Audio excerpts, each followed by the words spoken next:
Former President Gloria Macapagal Arroyo, Senate President Sherwin Gatchalian, and honorable members of the Senate, House Speaker Faustino D. III, and honorable members of the House of Representatives, Chief Justice Alexander Gesmundo, and honorable justices of the Supreme Court, His Excellency, the Most Reverend Charles John Brown, and esteemed members of the Diplomatic Corps, Executive Secretary Ralph Recto, and honorable members of the Cabinet, First Lady Luis Araneta Marcos, other distinguished guests, ladies and gentlemen, good afternoon.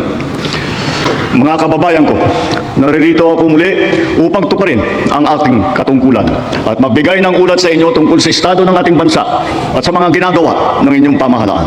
Isang taon na ang nakalipas mula noong huli akong tumayo rito upang ilantad ang katiwalian na nadiskubre namin sa mga flood control project. Gaya ng aking ipinangako sa inyo, nagsagawa tayo ng malawakan at malalimang investigasyon na walang pagkikiling kahit kanino man. Masusi nating sinuri at sinundan kung saan tayo itinuro ng ebidensya. Lahat ng kailangan gawin ay ginawa natin upang matuntun ang punot dulo.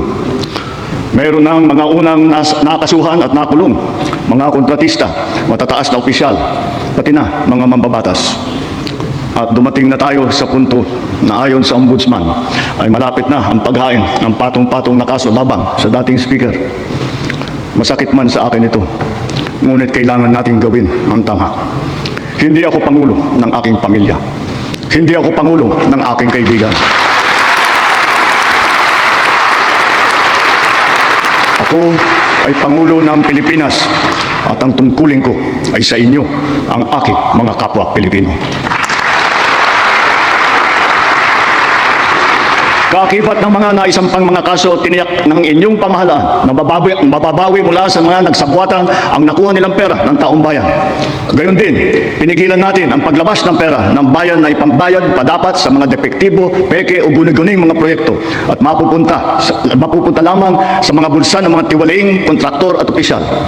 Halos 25 bilyong piso ang halaga ng nabawi, frozen at napreserbang mga pera at ari-arian ng mga akusado. Ang mahigit 800 milyong piso dito ay agad nating nabalik sa Treasury. Lahat ng mababawi mula sa mga sangkot na tiwali ay agad ibabalik sa kaban ng bayan. Ipinapaubaya na natin ang pag-uusig sa Ombudsman at sa ating mga pinalakas na National Prosecution Service. Nananalig din tayo sa makatarungang hatol ng hukuman. Makakaasa kayo na ang gulong ng hustisya ay tumatakbo. Sa kabila ng mga kaganapang ito, kailangan natin umusad tungo sa pagbabago. Nakatulong ang lahat ng mga ulat at hinaing ninyo sa isumbong na sa Pangulo. Ang inyong pagbabantay at pakikialam sa pamahalaan ay ang susi sa paglaban sa katiwalian. Ang reforma sa DPWH ay nagsimula na. Nagpasok tayo ng mga bagong graduate kasama ang mga tuwid at maasahang mga job order at contract of service. Bukod sa mga flood control project, lahat ng mga proyekto ay sinuri at tiniyak na talagang kinakailangan at maayos mula sa plano, presyo hanggang pagpapatupad. Para walang overpricing, sinigurado natin na ang mga materyales ay ayon sa presyo sa merkado. Bantay sarado ang bawat proyekto at ang nakalaang pondo sa Transparency Portal, Integrity Chain at katuwang na ang mga civil society organization. Mula nung tumama sa ating bansa ang epekto ng giyera sa gitnang silangan, nagdeklara tayo agad ng State of National Energy Emergency. Iisa ang ating misyon, uplift ang iahon ng ating nahihirapang mga mamamayan. Ang lahat ng mga ahensya ay inatasang magtipid at pagtuunan mabuti ang mga programa na mas mahalaga sa pagtugon sa mga epekto ng krisis. Ibinuhos natin ang pondo kung saan karapat-dapat at mas kinakailangan sa mga pangunahing serbisyong ramdam at tiyak na makakatulong sa ating mamamayan. Ang pera ng taong bayan na muntik mapunta sa bulsa ng mga tiwaling opisyal ay naisalba natin. At sa halip na nagamit natin sa mabuti at para sa tunay na kapakanan ng mamamayan. Ibinaba natin ang karagdagang halos 58 bilyong pisong pondo sa mga lokal na pamahalaan para mas mabilis at mas malawak ang paglingap sa taong bayan. Mataas ang tiwala at kumpiyansa natin sa mga lokal na pamahalaan. Ito ay paghahanda na rin para sa mas marami at mas malawak na serbisyo para sa kanilang mga nasasakupan. Nagsimula tayo doon sa mga direktang naapektuhan ng kaguluhan. Ang pagsaklolo sa ating mga kababayang OFW na naipit sa digmaan. Mahalagang misyon ito ng pamahalaan. Gayong lagpas 2.2 milyong Pilipino ay naghahanap buhay sa Middle East. Simula nung naputok ang giyera, mahigit 12,000 kababayan natin ang ating naiuwi sa bansa na ligtas. Mahigit 140,000 OFW naman ang ating nabigyan ng sari-saring tulong sa gitna ng kaguluhan sa Middle East, tulad ng pagkain, tulong pinansyal, pagpapagamot at masisilungan. Pag-uwi sa Pilipinas, sila ay ating tinulungan upang makapagsimula muli sa pagpahanap buhay sa pamamagitan ng Action Fund at OWA Kabuhayan Program. Ang iba naman ay nilapit natin sa peso o kaya sinama natin sa bayanihan para sa balikbayang manggagawa job fair. Samantalang ang iba ay tinulungan natin makapaghanap buhay muli sa ibang bansa. Bukod sa kanila, ang mga magbabalik natin mga gurong OFW ay papasok na sa mga public school natin kung saan sila ay higit na kinakailangan. Dahil dito sa Pilipinas, sila ang ma'am at saka ang sir. Patuloy ang ating ugnayan sa iba't ibang bansa at ang suporta natin sa mga OFW para sa kanilang kaligtasan. Lalo na mga kababayan tayong nasawi o hanggang ngayon ay nawawala sa Middle East. Pangalawa, bunga ng ating magandang ugnayan sa iba't ibang bansa. Natiyak nating sapat ang supply ng langis para sa ating pangangailangan. Sa kabila ng pagsara ng Strait of Hormuz, nagawa natin makabili at makapag-angkat mula sa ibang pagkukunang bansa tulad ng Japan, South Korea, Oman, India, maging sa Russia, pati na sa China. Dahil sa mga ito, natiyak natin na sapat ang supply ng bansa na tatagal hanggang halos 2 buwan.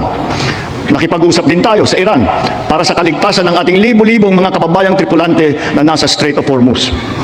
Sa kooperasyon ng ating mga kumpanya ng langis, hindi naging biglaan ang pagtaas ng presyo ng petrolyo, kundi paunti-unti sa loob ng 1 linggo. Ito ay para naman maging magaang sa ating nahihirapang mga consumer. Nagtakda rin tayo ng sunod-sunod at malalaking mga price rollback na kailangan tuparin ng mga kumpanya ng langis. Sa tulong ng batas na naipasa ng Kongreso, agad din natin nasuspindi ng 3 buwan ang pagpataw ng excise tax sa LPG at saka sa kerosene. Bukod dito, agad din natin nilibitahan ang pagtaas ng presyo na inaangkat nating bigas. Inaresto at kinasuhan din natin ang mga nahuling nagsasamantala sa kabila ng pagdurusa ng taong bayan habang may state of energy emergency. Lahat ng posibleng gawin para mababa ang presyo at mapabagal ang pagtaas nito, ginawa natin. Marami ang naapektuhan o kaya nawalan ng trabaho sa panahon ito. Kaya tuloy-tuloy ang pagsasagawa natin ng mga job fair sa buong bansa. Nitong Mayo 1, araw ng paggawa at kasagsagan ng mataas na presyo ng krudo, nagsagawa tayo ng halos 100 job fair, kung saan halos 300,000 trabaho ay pinagbigay alam natin sa publiko. Sa isang araw ng job fair na ito, lagpas 6,000 Pilipino ang hired on the spot. Dito rin natin ipinamahagi ang mga sweldo para sa mahigit 100,000 benepisyaryo at nagtatrabaho sa ilalim ng dilip at tupad ng DOLE. Kumilos agad tayo upang pigilan ang mabilis na pagtaas ng presyo ng bilihin. Hinikayat ang mga bangko at e-wallet na magbawas ng kanilang karaniwang singil sa bawat transaksyon na online. Kaya ngayon, maraming bangko at e-wallet na nagbaba o nagtanggal ng kanilang sinisingil sa online transaction fee. Upang makaluwag din sa mamamayan, nagbigay ang mga bangko ng hanggang 6 na buwang palugit sa pagbabayad ng utang at hanggang 1 taon naman kung ang utang ay ginamit para sa agrikultura. Ganito rin ang ginawa ng GSIS at SSS para sa mga utang ng mga miyembro nito, pati na ang NHMFC para sa mga umutang ng murang pabahay at ng Pag-ibig Fund para sa mga naapektuhan na OFW. Kahit papano ay nakaluwag ito sa mga consumer, lalo na sa mga naghuhulog para sa kanilang bahay at sa mga nagpupundar para sa kanilang negosyo. Sa panahon na lumiit ang kita dahil sa mataas ng mga presyo, mahigit 26,000 toneladang bigas ang binigay sa mahigit 2.5 milyong pamilya. At ito'y itutuloy pa natin hanggang umabot sa 8 milyong pamilya na makikinabang. Patuloy pa rin ang programang Benteng Bigas Meron Na. Ito'y nakakapagbigay ginhawa sa mahigit 12 milyong Pilipino sa buong bansa. Ang mahigit 800 nating kadiwa ay nasa buong Pilipinas ay sabay pa rin nakakatulong sa mga namimili at sa mga magsasaka at mangingisda na direktang nakakapagtinda ng kanilang mga produkto. Nagbigay din tayo ng suporta sa halos 2 milyong magsasaka at mangingisda sa kasagsagan ng mataas na presyo ng langis sa ilalim ng Presidential Assistance to Farmers, Fisherfolk and Families o yung tinatawag na PAF. Dahil sa mas malakas, malawak at mura nating internet, naging mainam na alternatibo ang online classes at saka ang ating work from home. Mataas ang presyo ng ating kuryente. Lalo na ngayong Hunyo, dala pa rin ng mataas na presyo ng krudo at paglakas ng dolyar. Gayunpaman, tiniyak natin na nabigyan ang mamamayan ng kaunting proteksyon sa kanilang electric bill. Ipinag-utos natin ang agarang pag-refund ng mga kumpanya ng kuryente na may sobrang nasingil sa mga customer nito. Ipinag-utos din natin na payagan ang ilang piling consumer na makapagbayad ng kanilang bill ng hulugan sa buwan ng Mayo, Hunyo at Hulyo. Kaugnay nito, pansamantala natin pinagbawal ang mga pagputol ng linya habang hinuhulugan pa nila ang kanilang bill sa mga buwang ito. Para sa ating mga micro-entrepreneur, ipinatupad natin sa BIR sa ngayong taon ang one-time tax abatement. Layunin nito na makapagbigay ng kaunting ginhawa sa mga nalugi o kaya lumiit ang kita dala ng hirap ng panahon. Ang sektor ng transportasyon, ang pinakamatinding tinamaan ng epekto ng krisis. Super, operator, pasahero, manggagawa o negosyo man. Lahat ay umaray sa matarik na pagtaas ng presyo ng produktong petrolyo. Ngunit hindi natin kayang hayaan tumigil o maantala ito dahil ito ang nagsisilbing piston ng ating ekonomiya. Ang mga super ay natulungan ng cash relief mula sa ating programang AIX. Mayroon din 10 piso kada litro na diesel subsidy para sa mga pampasaherong jeepney at UV Express upang may dagdag na pangkarga. Bukod pa rito, mahigit 1,800,000 nagpapasada ang nahandugan din ng tulong ng AIX. Para naman sa mga pasahero, nagkaroon ng mga libreng sakay kung saan sinigundahan pa ng ilang mga ahensya ng pamahalaan gamit ang kanilang mga sasakyan. Humalili rin ang DA sa paghatid ng mga kargamento ng produktong agrikultural sa mga sentro ng kalakalan sa buong bansa. At para lalo pang makatulong ng sabay sa super at pasahero, binuhay natin ang service contracting program para sa pampublikong bus at ang ating mga jeep. Sa ilalim ng sistemang ito, ang kwalipikadong operator o driver ay nakakakuha ng karagdagang kita sa bawat kilometrong tinakbo sa pagserbisyo ng mga pasahero. Sa panig naman ng pasahero, kung hindi man libre ang sakay, meron silang 20% na discount sa pamasahe. At ang diskwentong ito ay dagdag pa sa karaniwang 20% discount para sa mga estudyante, sa senior at saka sa may kapansanan. Ibig sabihin, para sa ating mga priority passengers, 40% ang kabuuang diskwento nila sa pamasahe. Nariyan din ang tupad, tuloy pasada, kung saan nagkaroon ng dagdag na kita ang mga super na pampasada. Sa mga programang ito pa lang, milyong-milyong Pilipino, driver man o pasahero, ang nakaramdam ng kaunting ginhawa sa kanilang mga biyahe araw-araw mula nang ito'y nailunsad. Dito sa Metro Manila, ang lahat ng mga sumasakay ng LRT2 at MRT3 ay patuloy na nagiginhawaan ng 50% diskwento sa pamasahe. Bukod pa ito sa mga espesyal na diskwento na ating ibinibigay tuwing linggo at mga halagang kapistahan. Sa ating mga paliparan at pansamantala nating binaba ang sari-saring mga bayarin sa paggamit ng mga pasilidad, gaya ng terminal fee, landing and take-off fee, harbor fee, anchorage at berthing fee, pati mga storage fee. Halimbawa, sa Cebu Port, naging libre ang terminal fee. Sa mga paliparan naman, ang service charge sa mga pasahero ay binawasan din natin. Gayon din sa PITX, ang terminal na nag-uugnay ng Metro Manila sa Katimugan. Sinuspindi natin ng 3 buwan ang pagsingil ng terminal fees sa mga pampasaherong sasakyan. Sa mga expressways naman, sila ay may diskwento sa toll fee na umabot hanggang halos 200 piso. At kapag ang kargamento naman, ay pagsakay ng roro ay produktong agrikultural at sangkap ng pagkain, binaba natin mula 500 ang terminal fee. Ngayon, piso na lang ang sinisingil sa kanila. Sa pagdaan naman nila sa mga expressway, libre ang toll fee ng mga truck na accredited ng Department of Agriculture. Dahil sa lahat ng mga pinatupad na ito, milyong-milyong Pilipino ang kahit papano ay direktang nakaramdam ng tulong sa panahon ng mataas na presyo ng petrolyo. Sila ang ating mga super ng pampublikong sasakyan, mga estudyante, manggagawa, pati na rin ang mga magsasaka at marami pang pasahero sa buong Pilipinas. Mga kababayan, sa ating pagbalik tanaw, kaya ko kayong harapin at sabihin na ginawa natin ang lahat ng nararapat upang malunasan ang mga epekto ng krisis. Agarang kumilos ang buong pamahalaan upang tumulong sa mamamayan. Sa katunayan, tayo pa ay hinahangaan ngayon dahil sa bilis, liksi at pagiging aktibo ng ating pagtugon.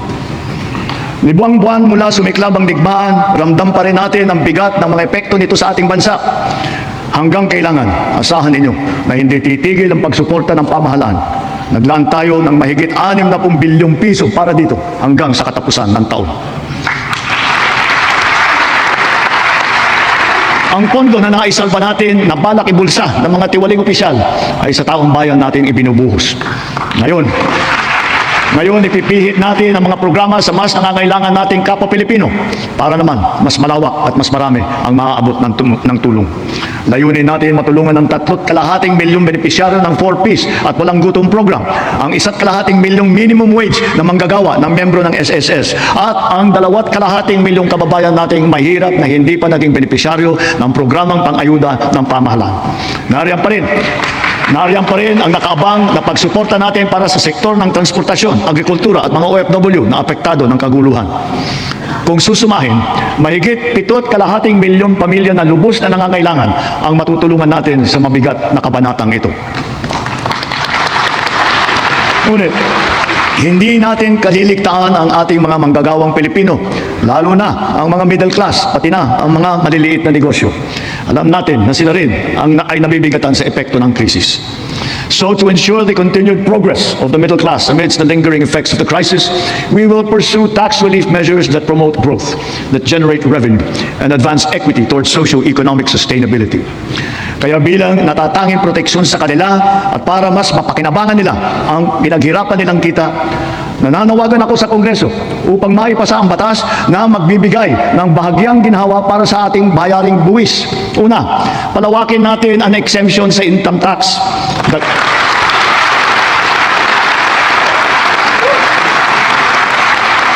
Malinaw ang mga leksyon sa atin ng mga nagdaang buwan. Una, ang kahalagahan ng seguridad at katatagan ng bansa pagdating sa enerhiya at sa pagkain, ng ating ugnayan sa ibang bansa at ng bawat mamamayan kahit saan man sila naroon. Pangalawa, ang abilidad ng pamahalaan na kumilos agad sa angkop at mainam na paraan. At ang ikatlo, ang pagpursige at pagnatyag ng Pilipino sa kabila ng mga hamong dumadaan.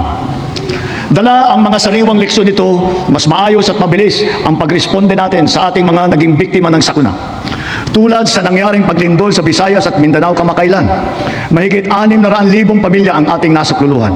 Lampas 3 bilyong piso ang ating binuhos para sa agarang tulong sa mga pamilyang lubos na naapektuhan. Ito ay sa pamamagitan ng pagkain, pagpapagamot, tulong pinansyal at pabahay. Unti-unti na rin nating naayos ang supply ng tubig at kuryente, linya ng komunikasyon at mga daan sa mga apektadong lugar. Hindi lamang minsang paghatid ng tulong ang ating ginagawa. Ang misyon natin ay sila'y muling makabangon at may taguyod. We have moved on from the reactive approach. Now we are not only proactive, but predictive as well, aided by digital tools. The strategies of public-private supply chains, hubs and spokes, warehousing, automated production, and wide-scale pre-positioning of food and non-food supplies in LGUs have proven their efficacy. We have now established a network consistent of primary disaster resource centers in Luzon, in Visayas, and soon in Mindanao, 15 hubs, 76 spokes, and 919 last-mile facilities across the country, which makes up our nationwide disaster response infrastructure. Because of this robust system, delivery of emergency nourishment and relief to target areas is now made possible under 24 hours. Sa panahon ng krisis o kalamidad, handa na ang pamahalaan sa pagpapadala ng mga mobile energy system upang makapaghatid ng emergency power sa mga lugar na nawalan ng kuryente.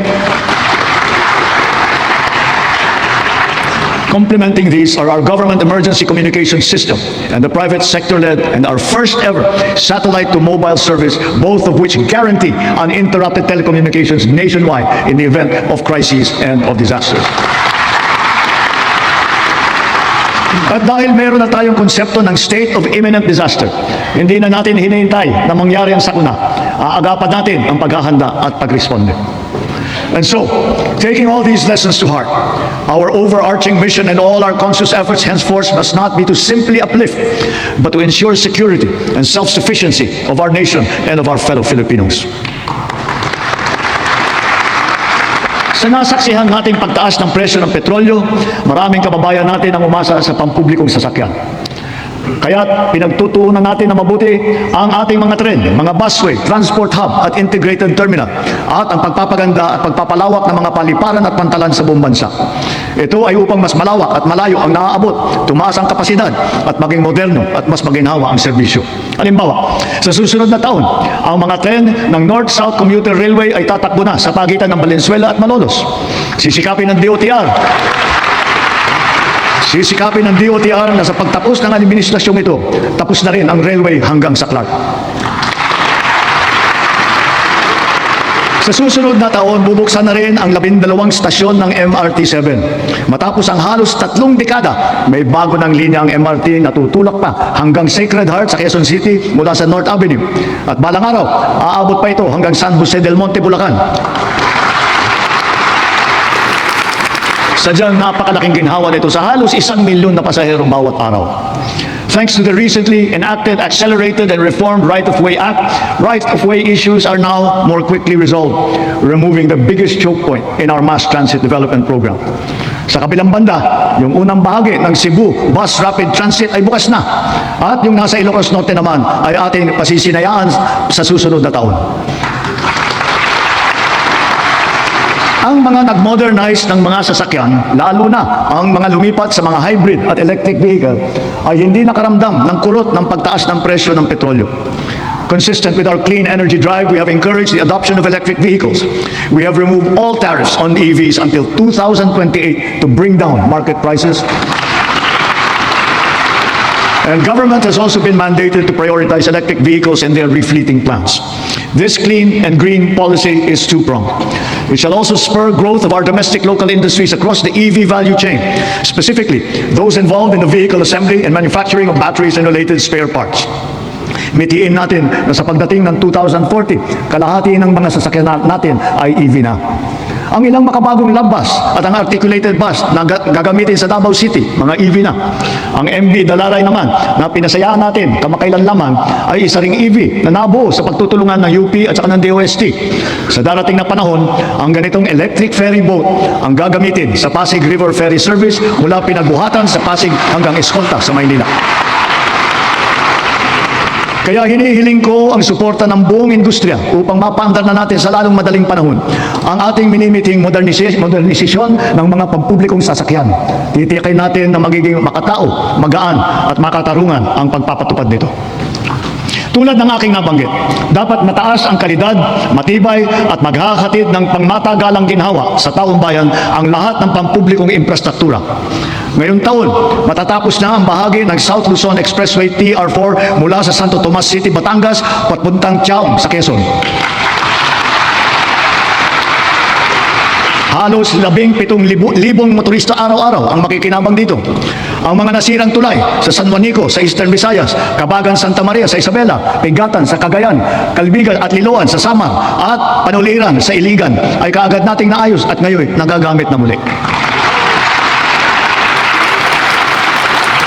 Bukod sa 137 evacuation center na naitayo sa buong bansa, magsisimula na ngayong taon ang pagpapatayo ng Ligtas Pinoy Centers. Una doon sa mga lugar na madalas tamaan ng hagupit na panahon, tulad ng Bicol, Eastern Samar, Bukidnon, Davao de Oro. Ang mga gusali na ito ay dinisenyo upang kayanin ang mga malubhang kalamidad tulad ng super typhoon na 340 kilometers per hour, ang lakas ng hangin at ang magnitude na 8.4 na lindol. Ganon din dapat ang taas ng kalidad at tibay ng lahat ng pribadong infrastruktura. Ang lahat ng gusali sa ating bansa ay dapat handa at kayang manatiling matatag at nakatindig laban sa anumang banta ng sakuna at kalamidad. Kaya akmal lamang ng bigyang halaga at pagtuunan ang pag-amyenda ng National Building Code upang maging alinsunod ito sa mga modernong pamantayan. Katambal ng paglaban sa katiwalian, kaugnay ng mga ghost at substandard na flood control project, naglunsad din tayo ng Oplan kontrabaha sa buong bansa. Dito sa Metro Manila, masigasig ang ginagawang paglilinis ng mga estero at imburnal sa pangunguna ng MMDA. Nakakatulong ang mga Cash for Work program sa malawakang paglilinis na mahigit 200 estero at waterway mula sa Luzon hanggang Mindanao, sa Ilocos Sur, sa Cagayan, sa Camarines Sur, Negros Occidental, Cebu, Capiz, Iloilo, Lanao del Norte, Maguindanao del Sur, Misamis Oriental at Bukidnon. Sa kabila ng mga ginagawa natin ito, kailangan pa rin natin iwasto ang ating pamamaraan sa pagtapon ng basura. One systemic intervention is to update our 25-year-old Ecological Solid Waste Management Act, aligning it with modern waste management practices such as waste to energy and waste treatment technology.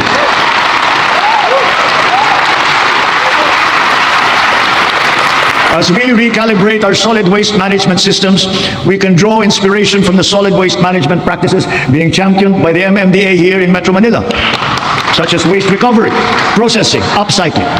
For example, what used to be the Carmona Sanitary Landfill of the 1990s is now the MMDA Nature Park.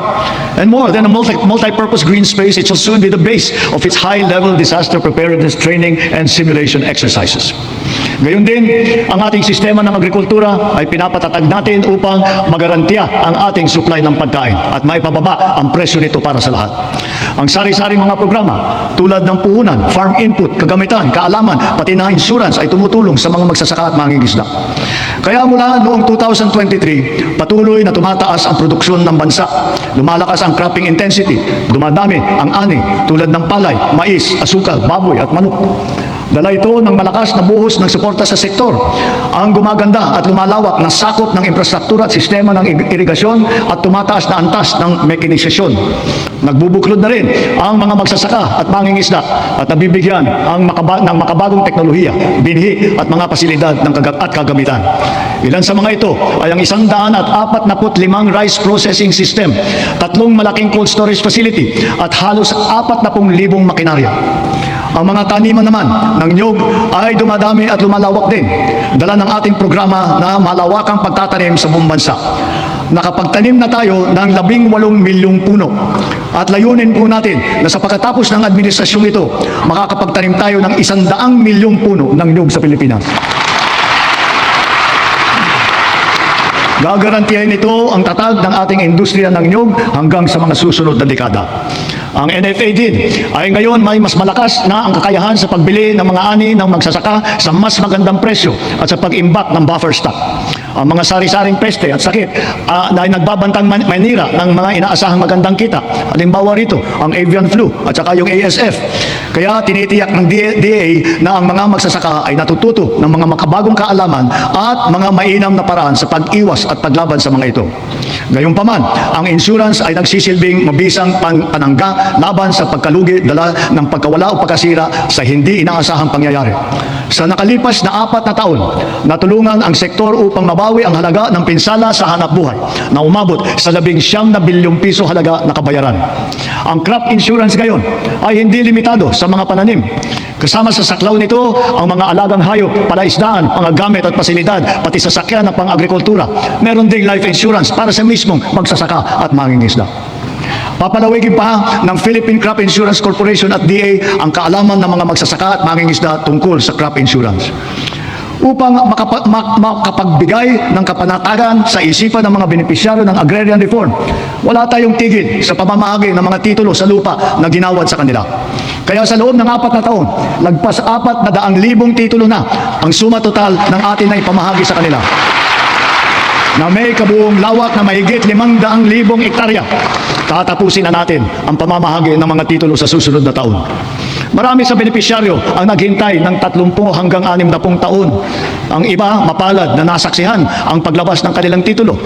Sa tagal naman ng panahon, yung iba, apo na ang tumanggap. Gayon din, kahalaga sa kanila ang seguridad na hatid ng kalayaan mula sa pagkalubog sa utang. Kaya asahan ninyo, kukumplituhin na natin ngayong taon ang ginagawa natin pagpapawalang bisa ng mga utang ng ating mga benepisyaryo. Sa kabila ng mga ito, patuloy pa rin ang suporta ng DAR sa reformang agraryo tulad ng irigasyon, mga daan, makinarya at mga pautang para sa mga benepisyaryo nito. Kaya sinasabi ko, Secretary Conrad, huwag mong munang isipin na pwede ka nang mag-retire. Marami ka pang trabaho na gagawin sa DAR. Ang mga nagdaang buwan ay nagpaalala sa atin na kailangan natin paramihin ang pinagkukunan natin ng kuryente. Ito ay isang tanda ng pagiging matatag na bansa. Kaya kasalukuyan nating binabantayan at tinututukan ang 200 proyekto na matatapos hanggang sa dulo ng administrasyong ito. Ang kabuuang kapasidad ng mga ito ay halos 10,000 megawatt. 45 sa mga ito ay natapos na at 31 ay matatapos ngayong taon. At ang 124 naman ay inaasahang matatapos hanggang sa 2028. Dagdag pa rito, ang mahigit 1,700 megawatt na hatid ng mga proyekto para sa energy storage system na may kakayahang mag-imbak ng kuryente. Karagdagang seguridad ito sa 2028 para sa halos 30 milyong kabahayan at mga industriya sa bansa.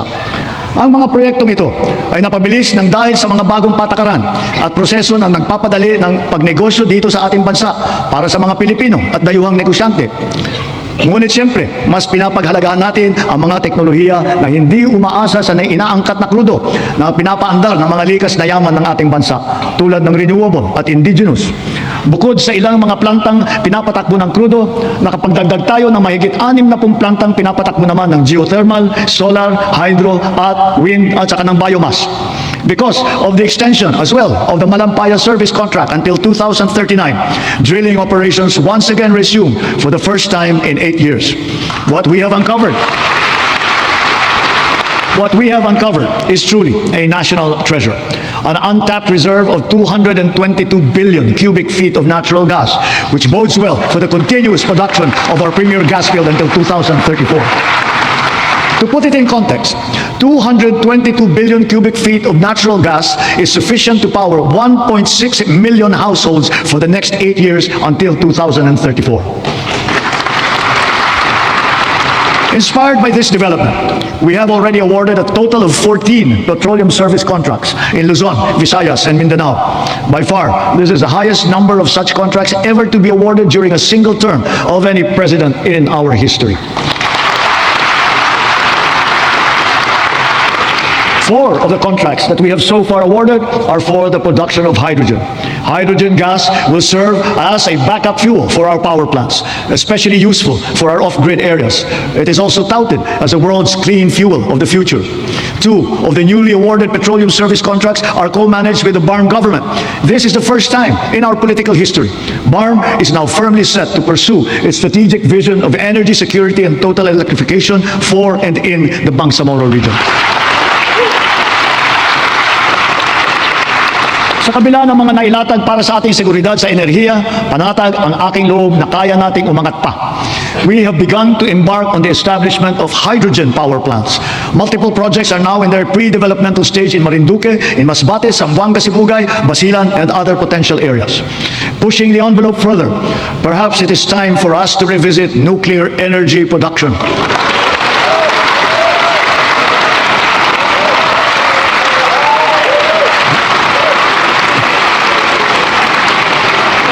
After all, we are already using nuclear energy in the fields of medicine, in agriculture, water filtration, and the upcycling of plastic.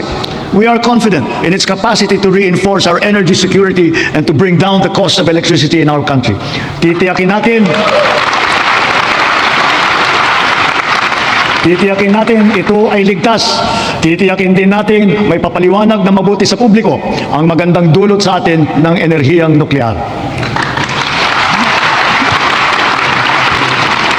Mga kababayan, sa lahat ng mga ginagawa natin sa sektor ng enerhiya, malinaw din sa pamahalaan ang hinaing ng taong bayan na pababain ang presyo ng kuryente sa bansa. Unang-una, upang maging simple, madali at abot kaya ang pagpapakabit ng solar panel at battery storage system sa kanilang mga bahay, hinihiling ko ang tulong ng Kongreso na maipasa na ang Sariling Kuryente Act. At kung pagbawas ng presyo ang usapan, sa aking palagay, panahon na para tanggalin na natin ang systems loss na pinapasa sa consumer.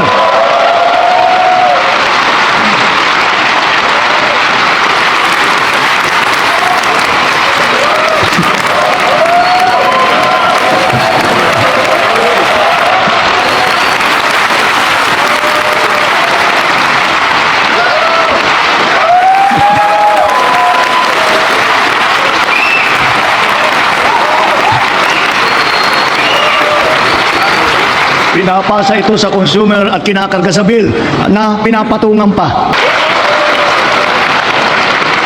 Noon nagsimula ang administrasyon, nilatag na natin agad ang pambansang pulisiya sa social protection floor na magtitiyak na may pangsalo at paglingap sa ating mamamayan lalo na sa oras ng pangangailangan. Kaya't nariyan ang DILIP at tupad ng DOLE at AIX at Risk Resiliency Program ng DSWD para magsilbing pantawid sa anumang krisis na pinagdadaanan sa pamamagitan ng pansamantalang hanap buhay o di kaya tulong pinansyal. Ngunit, mas mainam pa rin ang pangmatagalang seguridad na makukuha mula sa matatag na trabaho. Maraming trabaho ang hatid ng ating lokal na industriya na patuloy natin pinalalakas.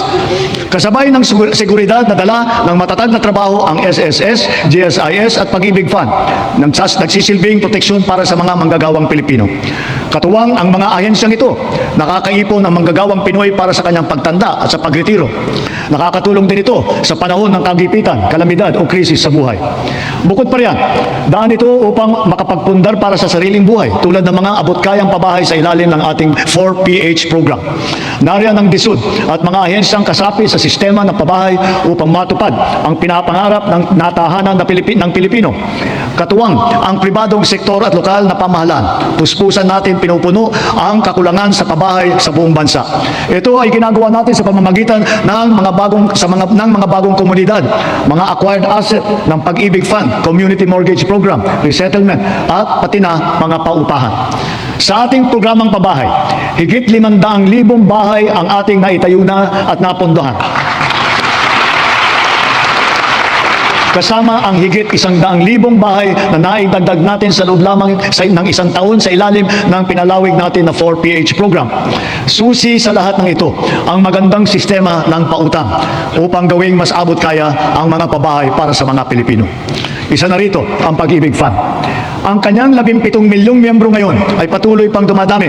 Kung kaya, ang pinupundar ng mga miyembro ay patuloy ding lumalago. Ngayon, itinaas natin sa 10 milyong piso ang limit sa pautang para sa pabahay.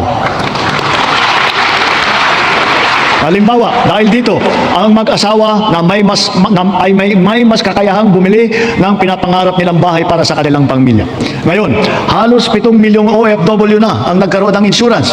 Dahil dito, panatag tayo na ang mga OFW natin ay naaalagaan at natutulungan ng mabuti.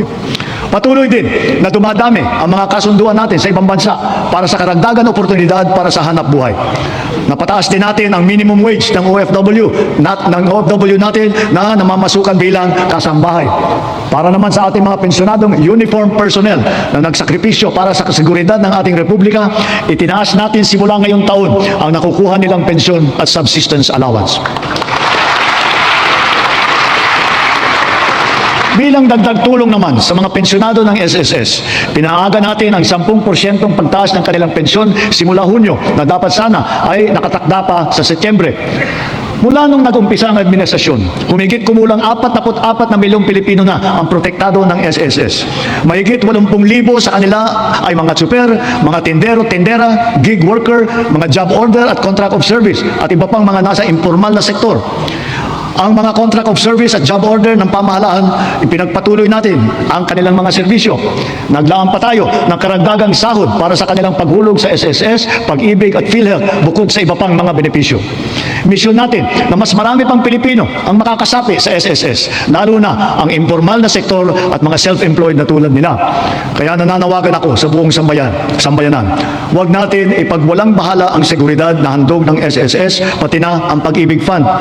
Tiyakin po natin na ang wasto at buwanang paghulog para sa mga ikabubuti ng ating mga kinabukasan. Maganda ring balita na dumadami sa ating mga kababayan ang kumukuha ng insurance at pre-need mula sa pribadong sektor. Mainam din itong pagpundar para sa kinabukasan. Ito ay para sa lahat ng Pilipino.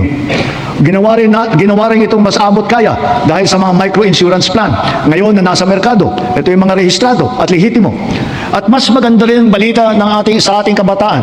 Sa kanilang murang edad ay nagbubukas na ng mga account sa bangko o kaya sa Digital Payment App. Hikayatin at turuan natin silang mag-impok at magpundar para sa kanilang kinabukasan. Gayunpaman, edukasyon pa rin ang siyang pangunahin nagtataguyod ng kakayahan kung kaya ito ang nangunguna sa listahan ng administrasyong ito. Sinisimulan natin ito mula sa pagkamusmus at ito'y dapat tuloy-tuloy at hindi tumitigil. Kaya dapat nakakintal sa puso't isipan ng mga Pilipino ang lifelong learning at continuous self-improvement. Ang nagdaang mga buwan ay nagpaalala sa atin na mahalaga ang reskilling at upskilling ng ating mga manggagawa.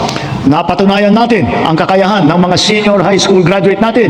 Sa mga isinagawa natin bagong Pilipinas Servicio Fair nitong Marso, mahigit 1,000 kalahating senior graduate ang naging hired on the spot. Maaari na rin sila ngayon mag-apply para sa mga bakanteng unang baitang na posisyon sa pamahalaan. Ngunit, patuloy pa rin natin pinalalakas ang curriculum ng senior high upang lalo maihanda ang estudyante para sa tunay na mundo. Pinaigting ang work immersion para maranasan nila ng personal ang paghahanap buhay sa kanilang gustong larangan. Panatag ang ating loob sa edukasyon pagkatapos ng senior high dahil sa patuloy na pagtaas ng kalidad ng kolehiyo sa ating bansa. Noong 2022, ang mga kolehiyo natin na pumasok sa World University Rankings for Innovation ay 12 lamang. Patuloy po nating ipinataas ito bawat taon. Ngayon, 140 kolehiyo na ang pumasok na sa World University Rankings. At lagpas kalahati sa kanila ay state at local universities and colleges kung saan libre ang matrikula. Para mahikayat ang kabataan na magtapos ng kolehiyo, ang tanggapan ng Pangulo ay naglaan ng 100,000 piso para sa 5 estudyante sa bawat barangay sa buong bansa. Sila ngayon ang ating presidential scholar. Mabisang pambato rin sa buhay ang mga programa natin sa TechBook o TVET. Sa ngayon, 81% na ang placement rate ng mga dumadaan sa kursong TechBook. Halimbawa, sa programang Super Scholar at ang programa Entrepreneur, naturuan ang mga driver na panibagong kaalaman na sa kanilang iba't ibang pangkabuhayan. Sa programa naman ng DOLE at DA, mahigit 10,000 magsasaka at mangingisda sa buong bansa ang matuturuan na rin sa mga bagong kaalaman. Ang TechPro ay nakapaloob na sa senior high at ito'y progresibo o ladderized upang maging tulay sa agarang hanapbuhay at hakbang din tungo sa patuloy na pag-aaral at pagsasanay. Maaaring gamitin ng isang TVET graduate ang kanyang national certificate bilang pundasyon upang maituloy pa ang pag-aaral hanggang maging ganap itong kolehiyong diploma. Halimbawa, ang electrical installation and maintenance sa senior high, maaaring magtuloy sa electrical engineering balang araw. Ang caregiving, pwedeng ituloy sa nursing. Sa kabilang banda, kahit graduate ng kolehiyo ay maaaring kumuha ng NC upang tumahak ng ibang larangan o kaya magnegosyo.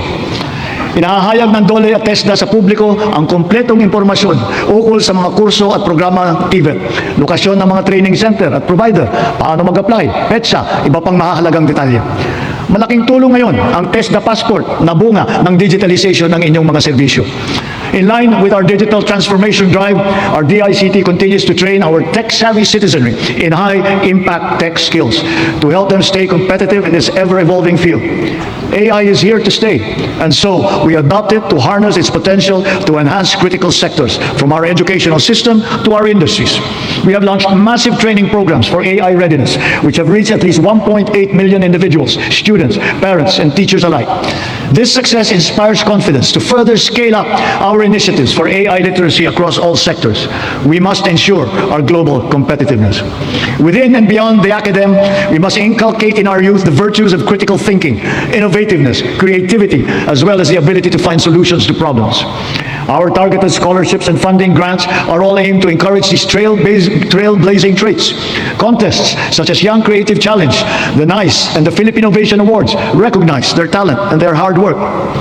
At the same time, we have to do more to protect our children. We must protect them from the harmful influences and forces that exploit their vulnerability.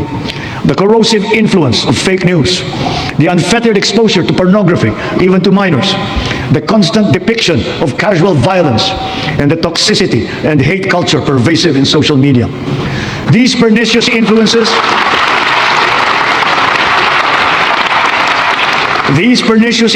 lead to issues of their mental health, rise in teenage pregnancies and HIV/AIDS cases, and other extremely harmful consequences. We must all assume a community responsibility for our young people's protection. Ang mga nasawi na ating mag-aaral kamakailan dala ng karahasan at kapabayaan ay nag-iwan ng malaking puwang sa kanilang pamilya at mapait na aral din para sa ating lahat. Sa mga magulang at kaanak ng mga nasawit at nasaktan dahil sa nangyaring karahasan sa mga paaralan, tanggapin po ninyo ang aming taimtim na pakikiramay. To the parents of Chris Lawrence Fabian, Joyan C. Separa, and Ayesa Nicole Dazo, we are also very proud of the unflinching bravery and heroic virtue that you have instilled in your children. They are an inspiration to us all. Their courage and their selflessness, true Filipino qualities, are the virtues that these trying times call for. Kailangang mamulat ang buong lipunan at akuin ang responsibilidad. Pag-ibayuhin natin ang ating paggabay at pag-aruga sa ating mga kabataan. Magkakasama tayong lahat sa misyong ito, ang pamahalaan, pamilya, paaralan, simbahan, industriya, komunidad. Tatayo ang paaralan bilang pangalawang tahanan para sa kanila. Kaya hinahanda natin ang mga pampublikong paaralan upang tanggapin sila ng bukas palad.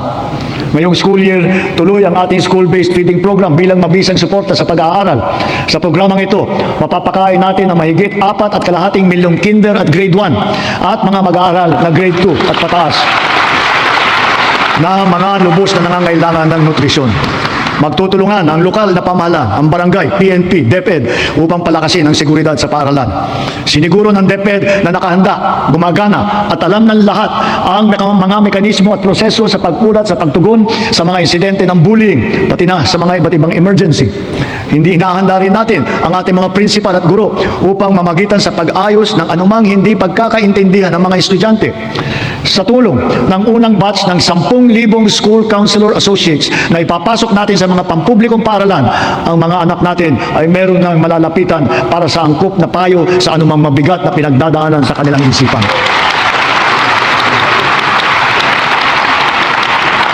Hindi mawawaglit sa ating isipan ang karangalan at kadakilaan ng ating mga guro. Pinangako ko noong nakalipas na SONA na walang magre-retirong guro na Teacher 1. Ngayon, mahigit 80,000 guro at school head sa pampublikong paaralan ang na-promote gawa ng ating expanded career progression. Nagkaroon na rin ng mahigit 30,000 karagdagang posisyon para lumakas ang puwersa ng mga guro. To facilitate effective instruction, we also continue to provide them with helpful and innovating teaching aids such as smart TVs, laptops, tablets, free mobile data, even lapel microphones. To dramatically increase the traditional annual production output of DepEd, we have activated force multipliers in addressing classroom storage, tapping the DPWH, PAGCOR, and the LGUs as additional production arms for the increase in our schoolrooms. For its part, the private sector also will construct its initial share of more than 16,000 classrooms in Luzon by way of PPPs. Additional PPPs with higher production targets will soon follow for the Visayas and Mindanao. Kapag may nagkasakit sa pamilya, tila krisis ang tumama. Sa mahal ng pagpapagamot, kaya nitong simutin ang kita o ipon ng isang pamilya. Kaya malusog na pamumuhay ang ating pangunahing isinusulong. Kumpletong bakuna, maayos na nutrisyon, regular na ehersisyo at pag-iwas sa masamang bisyo at mapanganib na gawain. Mahalaga rin ang ating sports. Itinaas natin ng triple ang suporta natin dito. Hindi lamang dahil sa aliw na hatid nito, kundi para sa kalusugan. Sa nag-uumapaw nating suporta kay Alex Ayala, sana ay marami ang maingganyo para matuto at maglaro hindi lamang ng tennis, kundi ng ibang sport pa.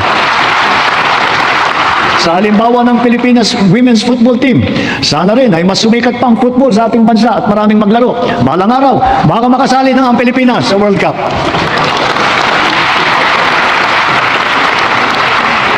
Ang ating sistema ng universal healthcare ay ang pangunahing seguridad sa kalusugan ng bawat Pilipino, katuwang ang DOH at saka ang PhilHealth. Daig ng maagap ang masipag. Ito ang layunin ng ating YAKAP program. Ilayo ang Pilipino mula sa sakit at tugunan ng maaga ang nagbabadyang karamdaman. Sa taong ito, 4.2 milyon na ang nakapagpatingin mula sa 25 milyong Pilipino nakarehistro sa programang ito. Hangad natin, mas maraming klinika pa ang makakasapi sa YAKAP upang mas marami pa ang pagpipilian ng ating mga mamamayan. Sa kaugnay nitong gamot program, ang miyembro ng PhilHealth ay makakakuha ng kailangang gamot mula sa mahigit 2,000 accredited na provider. Ang bawat miyembro ay may benefit limit pa na 20,000 piso kada taon. Ngayon, 75 lima na ang mahahalagang gamot na kasama sa listahan ng programang ito. Mayroon diyang antibiotic, laban sa asma, alta presyon, kolesterol, para sa diabetes, sa ubo, lagnat, at iba pang mga sakit na kadalasang nararamdaman. Sa 7 buwan ng taong ito, mahigit 300,000 kababayan natin ang nakinabang dito. Bukod sa programang ito ng PhilHealth, ang bilang ng mga gamot na tinanggalan natin ng value-added tax ay umabot na sa mahigit 2,000. Mahigit 700 dito ay laban sa cancer, mahigit 500 ay para sa alta presyon, mahigit 600 naman ay laban sa diabetes at para rin sa mental health.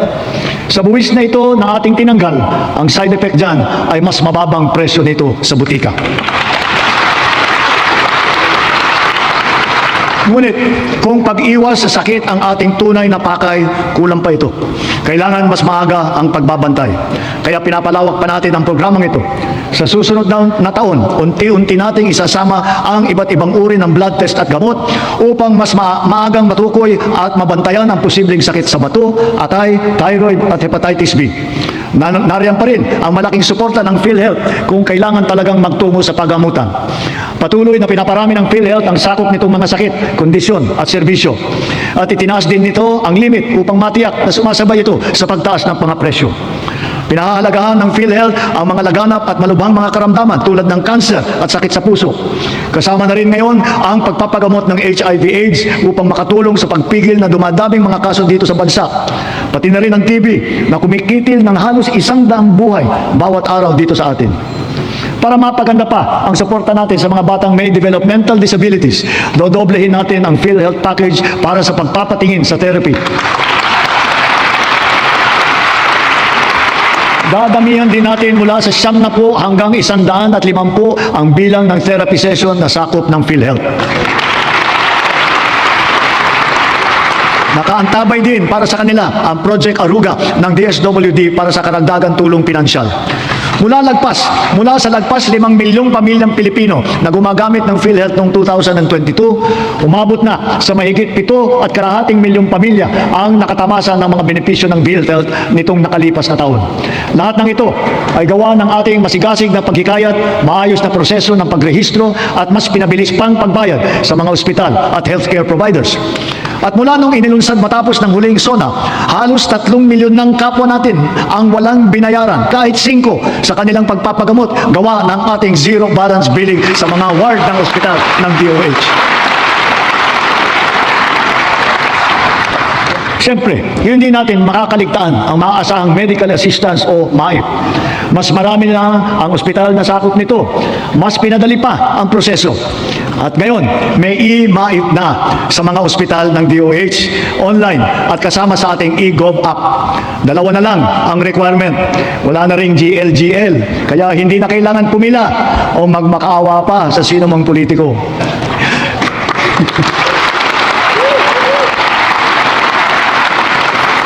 Sa mahigit 56 na milyong nakapag-download at gumagamit ng ating e-Gov app, ganoong karaming Pilipino kasama ang kanilang pamilya ang madali nang maabot ang napakahalagang medical assistance na ito mula sa national government. Kung kaya't sa puntong ito, mahigit 8 milyong pasyente na ang natutulungan ng maaasahang MAIP. Sa ating ginagawang mga pagbabago, mas marami pa ang matutulungan nito, anumang antas sa lipunan. Paraan natin ito upang mapakinabangan ng mamamayan ang buwis ng kanilang binabayaran. Malaking bahagi ng naisalba nating pondo mula sa korupsyon sa flood control project, binuhos po natin sa edukasyon, sa pagkain, sa DOH, PhilHealth at sa MAIP. Para talagang makatulong, makapagpagaling at makapagpalakas ng katawan ng Pilipino. Patuloy pa nating inaayos ang sistema ng mga ospital at mga pasilidad sa bansa, kasama ang mga bukas at mga specialty center. Mayroon din Valor Clinics na tanging para naman sa ating mga veterano at kanilang pamilya. At magsisimula na rin tayong iguhit ang plano para sa makapagtayo ng isang Virology and Vaccine Institute dito sa ating bansa. Kasabay nito, ang hanay ng mga dalubhasa sa larangan ng medisina at kalusugan ay dumadami na rin.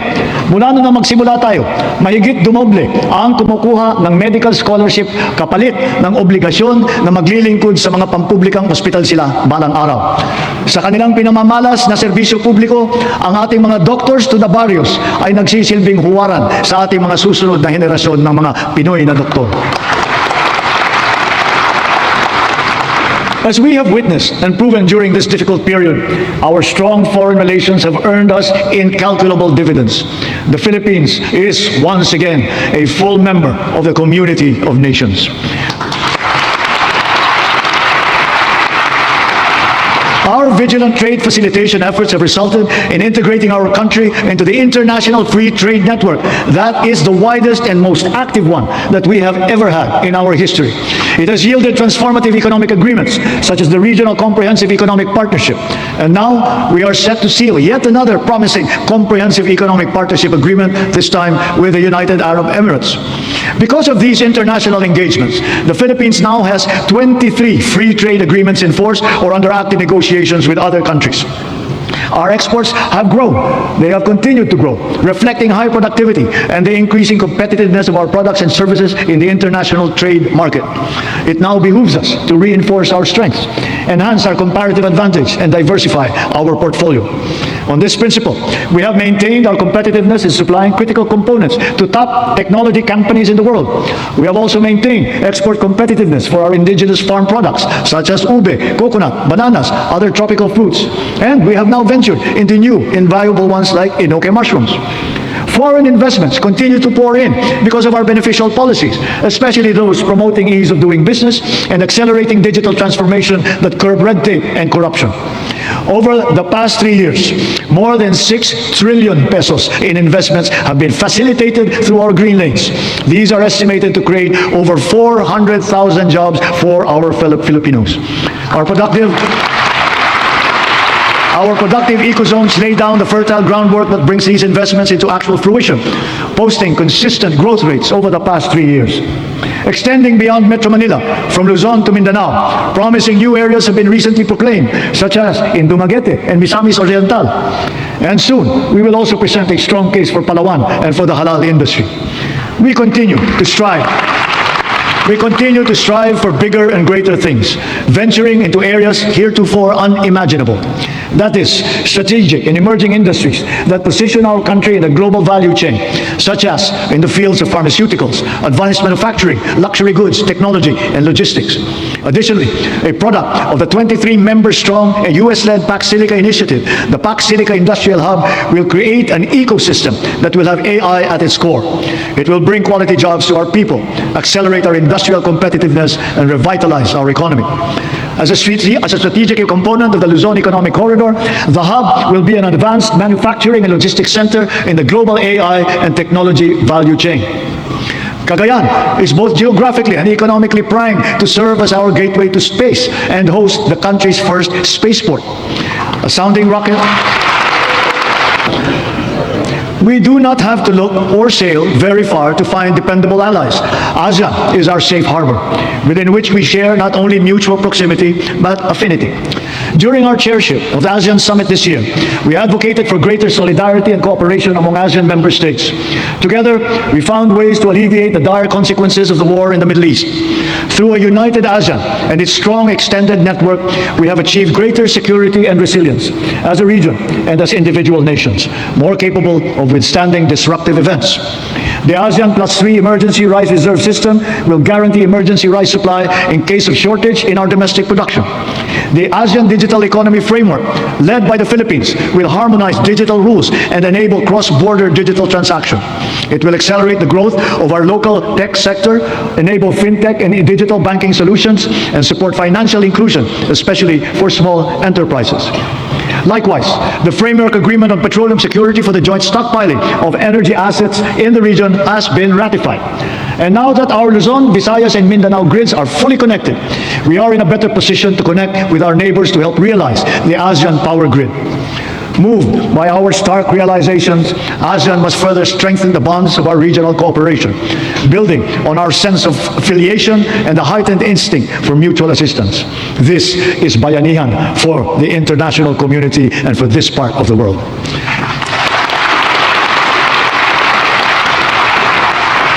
And more significantly, we in ASEAN, joined by the entirety of Filipinos who by nature are peace-loving, re-echo our unified appeal for an end to violent conflict. We appeal to all parties for a heightened sense of community, to a return to the table, armed only with a genuine desire for peace and for normalcy. True diplomacy builds. Violent conflict only destroys. Peace and order are the foundations of security for our country, for our region, for the world. A long but worthwhile 15 years since its signing, we are now ready to formalize a historic completion of the government's peace pact with the CBA-CPLA. And in accordance with the Republic Act number 12317, the BARM electorate is now poised to partake in BARM's first regular parliamentary election. This is a critical accomplishment under the Comprehensive Agreement on the Bangsamoro. COMELEC, law enforcement, volunteers, deputized agencies, all stakeholders are now ready to ensure that this defining political exercise will be peaceful, orderly, and credible. May these inspiring developments strengthen our collective belief in the unity and indivisibility of the Filipino nation amidst our individual diversity. Our unity and collective consciousness are challenged now greater than ever before. A common threat lies before us, directed against our dignity and self-respect. Of late, our very humanity has been called into question. Let me remind our friends and our detractors, Filipinos are a noble, kind, gracious, and great race. We are not greedy, we are not... Mga kapwa kong Pilipino, sa ganitong mga banta sa ating seguridad, sa loob at sa labas ng bansa, tayo'y tumindig ng taas noo at magkapit-bisig. Dahil tayo man ay magkakaiba sa maraming bagay, iisa lang tayong lahi. Tayong lahat ay Pilipino, Pilipino sa diwa, Pilipino sa dugo. Manaig nawa ang pagkakaisa at ang pagmamahal natin sa inang bayan at sa kapwa Pilipino. Sa bagay na ito, hindi tayo magkakatunggali. Tayo ay magkakabigkis tulad ng ating pinamana sa ating buong kasaysayan. Sa mga pang-aalipusta, hindi tayo matitinag. Sa manlulupig, hindi tayo pasisihin.